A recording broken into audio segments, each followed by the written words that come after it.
Hey everybody, my name is Vanessa, and in this video I want to give you a detailed review of the KOGA WorldTraveller of the year 2021 that I used for more than 5,000 kilometers now and took with me on my 4-month Europe bike touring trip.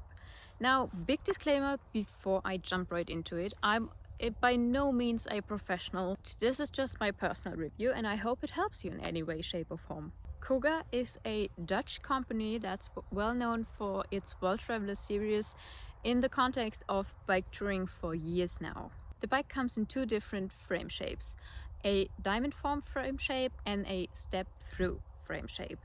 The diamond form is available from 50 to 63 centimeters, whereas the step-through frame is available from 47 to 59 centimeters. The frame is made out of aluminum and the color it comes in is called Frozen Brown Matte. The bike weighs around 17.5 kilograms and has a total weight allowance of 150 kilograms, including the weight of the rider, the bike and all of the luggage that you load. Current resale price in October 2022 is about 2,400 euros. Now let's talk about gears. The KOGA WorldTraveller 2021 comes with the Shimano Diore XT with 30 gears, 3 in the front, 10 in the back. The gear ratio ranges from 0.67 to 1 to 4 to 1 in the highest gear, which means that basically in the lowest gear, if you pedal once, the wheel turns 0.67 times, whereas in the highest gear, if you pedal once, the wheel turns 4 times. And let me tell you, having these many gears is very handy. I didn't believe it before, but if you ride the bike heavily loaded, you use the lowest gear a lot when climbing mountains. The bike has two 28-inch wheels equipped with Schwalbe Marathon tires as well as Schwalbe inner tubes. The tires come with built-in flat tire protection, and I have to admit that worked pretty well because Alex and I, who I traveled with for 5,000 kilometers, we only had 2 flat tires combined. The profile of the tires is very thick and the wheels are broad, which makes riding on dirt roads easy.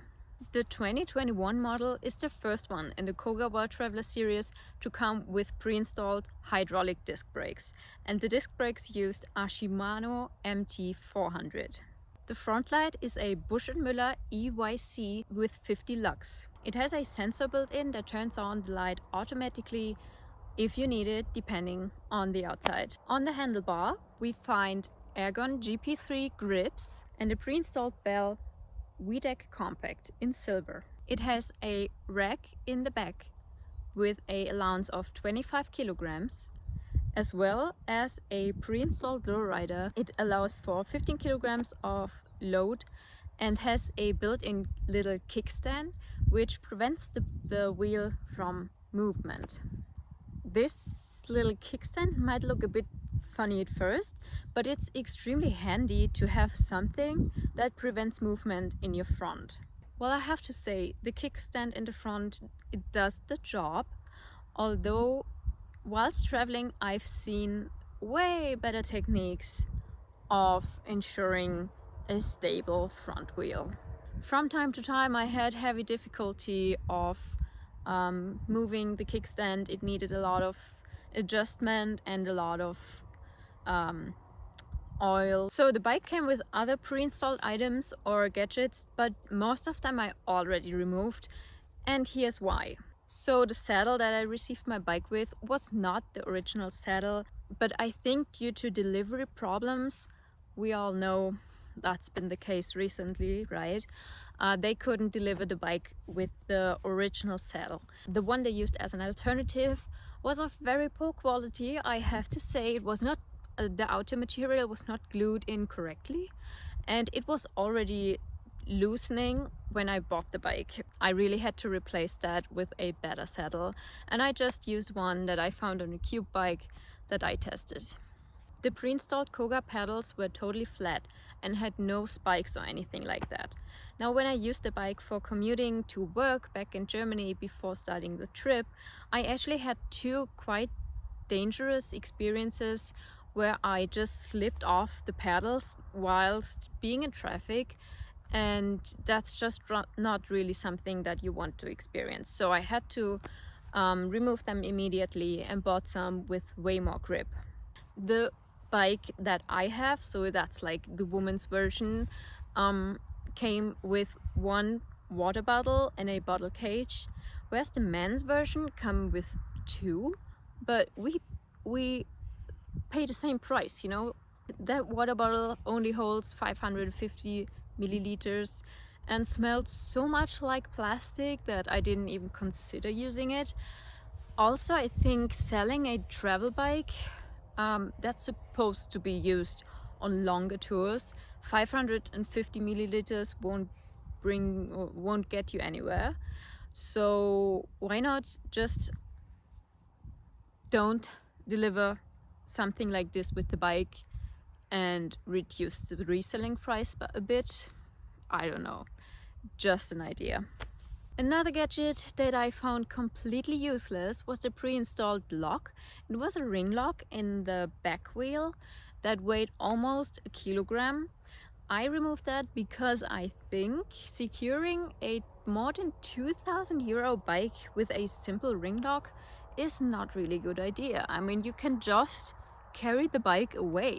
That's really ridiculous in my opinion. So I just got a foldable, very high quality lock from Abus. Something that had to be removed, but we didn't want to remove it, was the kickstand.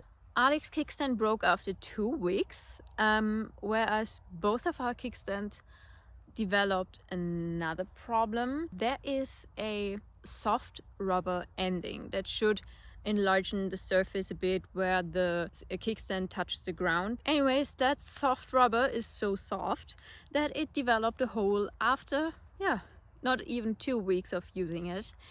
So that was pretty useless afterwards, and Alex's kickstand broke after 2 weeks. Mine didn't, fortunately, but we don't really know why, because his bike was not heavily loaded. He wasn't even close to the 150 kilograms of weight allowance. The bike also came with a tire pump, and that one was actually quite handy. It worked pretty well. We used it like twice when we had a flat tire, you know. So as I'm starting to ramble on, let me just hop to the personal review. Now, let's start with the positives.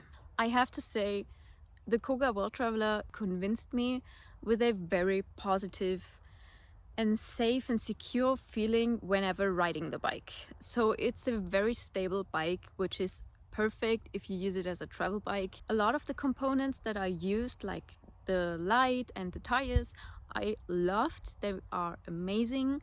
The light has a very good performance. It's very bright, turns on whenever needed. The tires are amazing. They are super thick. When I bought the bike, I thought I was a very big fan of the handles, but the material wears off quickly. And I have to say, just after a few weeks of using them, they got extremely sticky, and whenever I tried to clean them, the stickiness didn't get any less, and it was just awful. Touching them, it was yuck. So I would have wished for a more sustainable alternative. Something else that I just have to mention is that the coating of the frame is just so easy to chip off. I only touched the bike a few times and there were already a lot of scratches in it.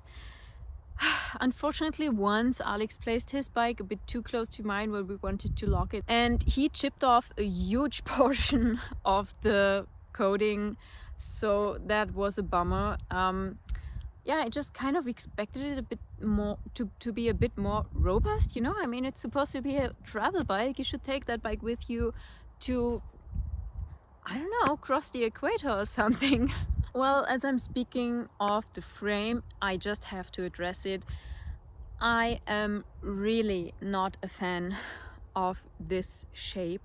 Unfortunately, since I'm not very tall, I had to get a bike with 47 centimeter frame. Now, for this frame size, KOGA only offers the step-through frame. Well, not only does this remind me of a grandma style, no, it's also quite unhandy because there's only one position where you can add some gadgets on the frame. Like, there's only one position where you can install a water bottle holder, whereas the men's version has 3 options. Now, I understand that if you're small like me, it's easier to step through the frame, especially if the bike is heavy.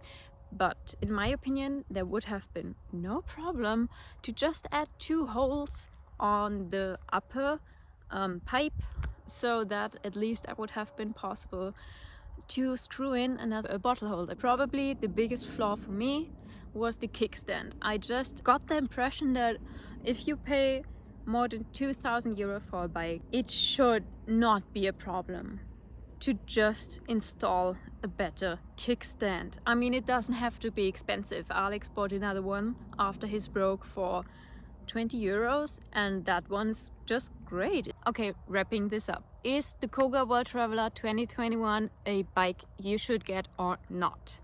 Well, yes and no. For me, it was not the right bike. I actually want to sell it right now, which does not mean that it could not be the right bike for you. This is just my very personal opinion. Now, Alex liked his bike way more than I did. Nevertheless, there were some things that just made me feel like they were trying to save money on the wrong ends. Like, at some point I wish it for more quality, like the kickstand and so on and so on. You saw the video. But still, it's a very good bike, and I have to say many bikes, especially in the area of bike touring, resell for 5,000 euros and upwards. Now, this is a relatively cheap alternative you could consider. It was maybe just not the right bike for me personally. Nevertheless, I have to admit, we didn't have one single serious problem or issue with the bike during our tour, which was just amazing because that could lift a heavy weight off your shoulder. Relying on your bike is very important when your bike is literally what you're living on. Have you made experience with the KOGA WorldTraveller of another year? Then let me know down below. And I hope you liked this video. I hope it helped you a bit in any way, shape or form, and I will see you next time. Bye.